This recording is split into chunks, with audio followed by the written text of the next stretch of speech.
P T I ने वादा किया था कि जनूबी पंजाब की महरूमियाँ दूर की जाएंगी, किसानों के हकूक़ का तहफ़्फ़ुज़ किया जाएगा, क्या किया है अब तक पी टी आई ने इस हवाले से? देखें, पी टी आई ने जनूबी पंजाब का सूबा इंशाअल्लाह ताला हमारे ही इन 4-5 सालों में बनेगा।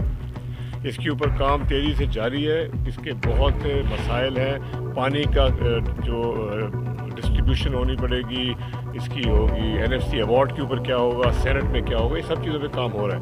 मगर सबसे पहले जो हमने फैसला कर लिया है कि फौरी तौर पर सूबे का बनने का इंतज़ार किए बगैर 1 जुलाई से इंशाअल्लाह 2019 से एक सेक्रेटेरिएट, पब्लिक सेक्रेटेरिएट बन जाएगी जनूबी पंजाब में। उसका फ़ायदा ये होगा कि आपका चीफ सेक्रेटरी भी आप समझेंगे अपना बैठा होगा, IG भी यहाँ पे एडिशनल IG बैठा होगा, उसके पास पूरे इख्तियारात होंगे, डिपार्टमेंट के हेड बैठे होंगे और किसी भी जनूबी पंजाब के इंसान को फिर लाहौर जाने की ज़रूरत नहीं पड़ेगी। उनके काम जनूबी पंजाब में ही सारे सेटल होंगे। इससे बहुत बड़ा असर पड़ेगा। हमारी ये भी कोशिश है कि पब्लिक सर्विस कमीशन का भी एक यहाँ पे बाख्तियार विंग खोल दिया जाए ताकि इनके इंटरव्यूज़ भी यहाँ पे। इस तरह की बहुत सी और हमारी सोच है और बड़ी मुस्बत सोच है और इंशाअल्लाह ताला बिल्कुल हकूक़, तमाम हकूक़ जनूबी पंजाब का हमने वादा किया था, हम दे के रहेंगे। जहाँ तक आपने ज़राअत की बात की है, इस वक्त सबसे पहले गन्ने का सीज़न है और सख्ती से चीफ मिनिस्टर साहब ने ऑर्डर किए हुए हैं और हम सबको खुद इसको फॉलो कर रहे हैं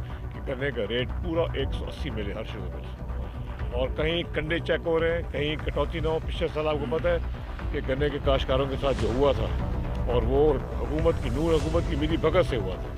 इस दफ़ा हर कमिश्नर, डिप्टी कमिश्नर, तमाम लोगों को ऑर्डर दें ACs को और वो छापे मार रहे हैं और जहाँ जहाँ भी कोई किसी को तकलीफ़ हो आप हमें बताएं और हम हमारा पूरी तौर पे यकीन दहानी करते हैं कि गन्ने का पूरा रेट